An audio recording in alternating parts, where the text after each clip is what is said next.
Well, good evening and welcome to Tucker Carlson Tonight. The administration today announced it will suspend DACA.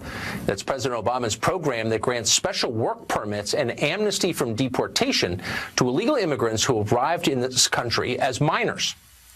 You might think the move would set off a national debate about immigration, the pros, the cons, how much of it we're going to need going forward. But no. Instead, the educated classes became completely hysterical, lecturing the rest of us about the racism of the middle of the country. Watch this. We can think about the policy issues, but there's this kind of cultural undertow that this is really red meat to his base, that it's really speaking to a kind of deep-seated cultural anxiety about the changing nature of the country. There are people who feel threatened by immigrants, and they're using this concept of unconstitutional as a shield. He might do away with DACA, which is another moral line that he would be crossing, which is something that would be enforcing, advancing a white supremacy agenda, and also against what majority of Americans want. Well, this isn't just demagoguery, though it is that. It's also nonsense. Whatever you think of the effects of DACA, no administration could continue it because it's illegal. U.S. immigration laws are pretty straightforward. If you're in the country illegally, you're supposed to leave. If you think that's mean or counterproductive or unfair, take it up with your legislators. Only Congress can change the law. The president is bound to faithfully enforce the laws of the United States. He or any president can simply invalidate those he doesn't like. Former Cabinet Secretary Gutierrez doesn't think this is a meaningful distinction, but if you want to live in a constitutional democracy where laws are more powerful than men, nothing is more important than that.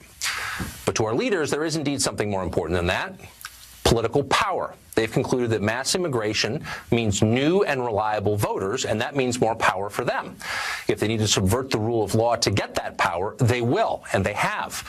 In states across the country, politicians now actively boast about ignoring the law. They unilaterally declare federal statutes invalid in their cities. They bar ICE agents from buildings. They give driver's licenses and in-state college tuition to people who are here illegally. They refuse to prosecute immigrants for crimes that have nothing to do with immigration, in effect giving preference to illegals over their own citizens. Congress is little better. They look away as the laws they pass are mocked and flouted. In 2012, Barack Obama decided to take this reasoning to its rational endpoint. He just openly ignored the law by creating DACA. That move was sold as a way to protect people who don't remember living in any country except this one. But like almost everything you hear from Washington, that was mostly propaganda. People who came here illegally at 15 were just as eligible for amnesty under DACA as those who'd arrived as infants. DACA beneficiaries were not supposed to receive benefits. Remember that? That turned out to be a lie, too. In New York, for instance, DACA recipients qualify for both Medicaid and cash assistance. But this isn't simply about DACA. The program was indefensible, but it's just one manifestation of a bigger and much more ominous trend.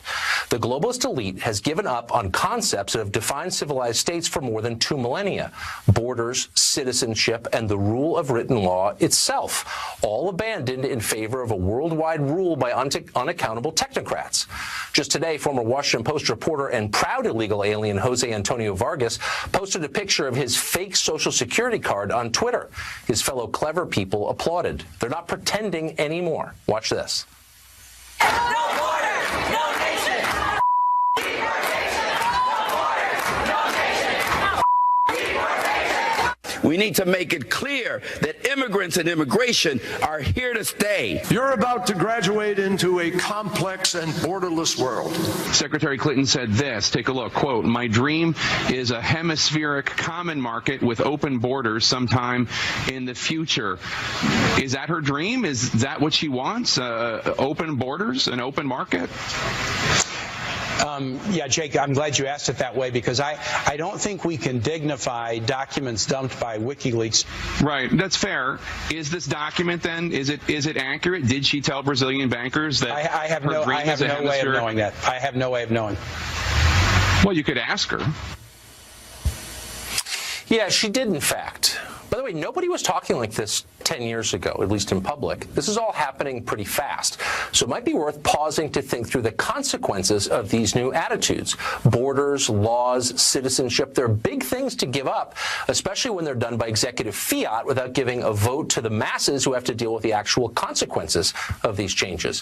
When you refuse to control your borders, you're saying that the country doesn't belong to its people, but to the whole world. When you give away citizenship to anyone who wants it, you're saying that citizenship isn't worth anything. Is that really our position now?